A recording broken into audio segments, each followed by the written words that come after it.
The Disney company seems to have an endless string of lawsuits. Well, one has been settled, and now people who bought Magic Keys are entitled to 60 entire dollars. But it looks like things might be gearing up over at Disneyland Paris, where a fine has been levied against their European counterpart. Let's talk about that on That Park Place.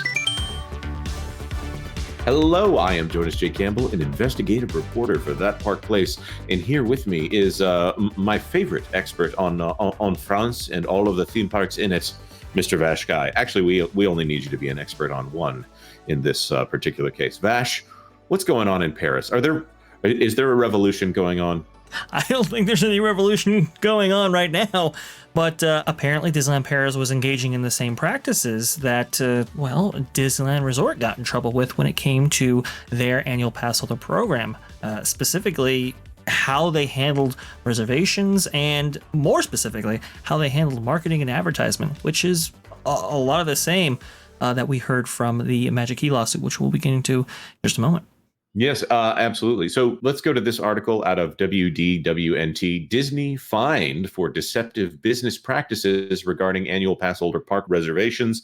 This by Shannon Ace. Disneyland Paris has been fined 400,000 euros over required reservations for annual pass holders. Park reservation systems were imposed at several Disney parks amid the pandemic and remain in place. Look at that beautiful castle right there. That looks expensive. This is probably, just by looks, this one blends into the landscape in the most artistic way. I love the look of the Disneyland Paris castle. Even though I'm not a fan of the pink, it still looks great, I have to admit. The fine comes from the Department Directorate of Population Prevention at Seine-et-Marne, part of the General Directorate of Competition, Consumption, and Repression of Frauds. I love that acronym right there. Inadequate communication from Disneyland Paris regarding restricted access to the parks for pass holders. DDPP states Disneyland Paris broke provisions of the Consumer Code concerning deceptive business practices. Disneyland Resort in California faced similar issues with a lawsuit regarding park passes for Magic Key holders. The suit was finalized earlier this year, and Disney agreed to pay over 100,000 Dream Key holders $67.41 each. Oh, man, what a beautiful castle. But Vash, can you explain what's going on to everyone? Yes, absolutely. So if you look at the actual government website listing for this, it says have highlighted inappropriate communication in the presence of quotas restricting access to Disneyland Paris parks for holders of annual passes. These facts are in contravention with the provisions of the Consumer Code. Basically what we already read in that article right there.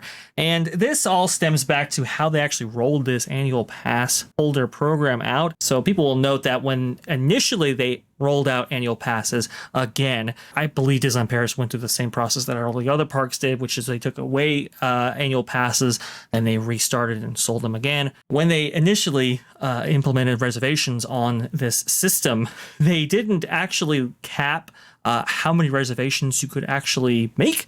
So the entire allotment or calendar that they were allotted, these annual pass holders were, well, that filled up almost immediately because people could just make as many reservations as they possibly wanted to. And so Disney had to then cancel every single reservation that was on the actual books at that time, impose restrictions on that, impose a cap, and so forth. And all those lessons that they learned in Disneyland Paris, they then shifted over to the States and implemented those at Disneyland and Walt Disney World. That does sound like a disaster. Now, obviously the 3 reservations or something like that you can do on the American side now, there's a lot of complaints about that. Maybe that's not enough reservations. Of course, people would like to go every single day, and you have to wonder if people will learn.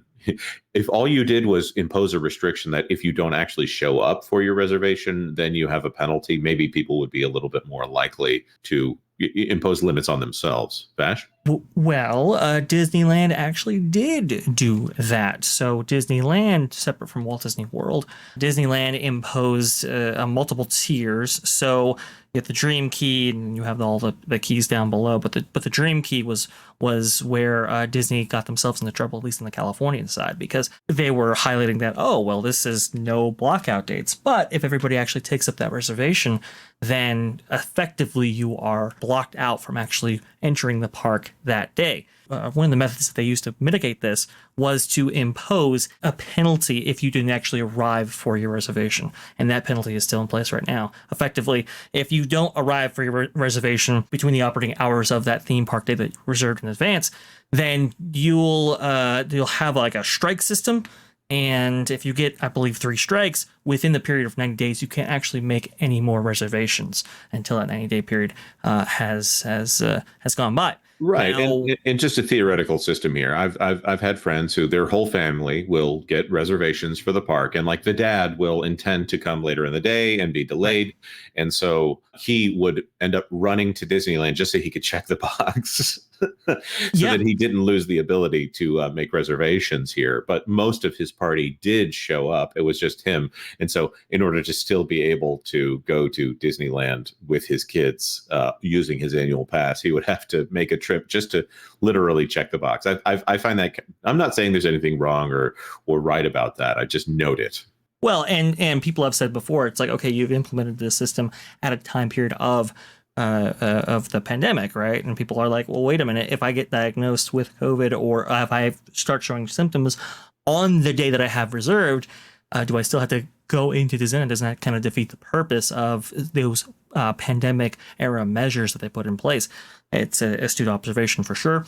You have to essentially cancel that reservation, I think, before midnight of that day in order not to be penalized. So, yeah, I mean, you could wind up in a situation where you're on that day and you run down there. I know a lot of people who have done that before in the past, or you just incur that penalty, which is no fun indeed. But getting back to this lawsuit right here, we have a tweet from Scott Gustin talking about the settlement that was actually finalized. This is straight from the documentation here. The complaint was improper marketing and advertising. So, like I brought up before, the blackout day thing. Again, when this plaintiff filed this lawsuit, she was under the idea or the impression that, you know, there would effectively be no blackout days for the Dream Key. And when all of those reservations are actually used up for the day and you can't get a reservation for that day, well, then you're essentially blocking people out. And what's interesting is that I believe the initial buy-in for annual passes were about,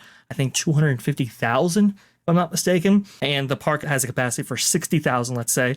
And they're not going to allot all of those slots for annual passes. They want to have predominantly a ticket-based mix, let's say. So you might only get, like, I don't know, 30,000, 40,000. We actually don't know what that number is.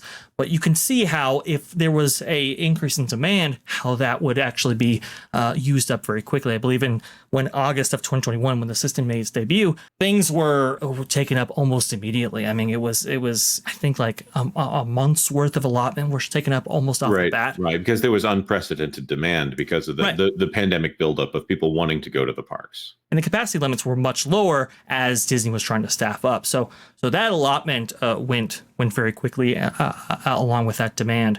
So she filed a lawsuit, and I always thought that it actually had a good chance because, yeah, I mean, you know, you were essentially buying into a black box. That's why I actually gave the advice at the time. Hey, you might want to buy into the system initially because we just don't know what the reservation allotment might look like. And now we have a better picture and a better understanding. So it went far. Obviously, there are robust consumer protections in California that allowed her case to continue. And they did actually agree upon a settlement of about $9.5 million, which was approximately $67.41 to each pass holder as part of this class action lawsuit. And it looks like that you will be getting an email in the mail pretty shortly if you were one of those people who were part of this case. A lot of people have said, oh, well, you know, now we don't have a Dream Key that had, all the days available to it. Now we only are stuck with I think it's the Imagine Key is the top tier key. And that has famously the last 2 weeks of December blocked out. So technically there is no pass that has no blockouts. This is fascinating to me. They changed the TOS as well, too. Right, So they made a bunch of changes. This is all fascinating to me. And I think that this is something I long for the days when, first of all, you could drop like $50 and get into the park, and it wasn't that big of a deal. And that getting an annual pass, like they were making more money on people being in the parks. And so they weren't worried about all this stuff. Obviously, Genie Plus has just had it. Genie Plus, rest in peace to that service. Now we're back to the old service, but they're going to charge for it. More on that in another video.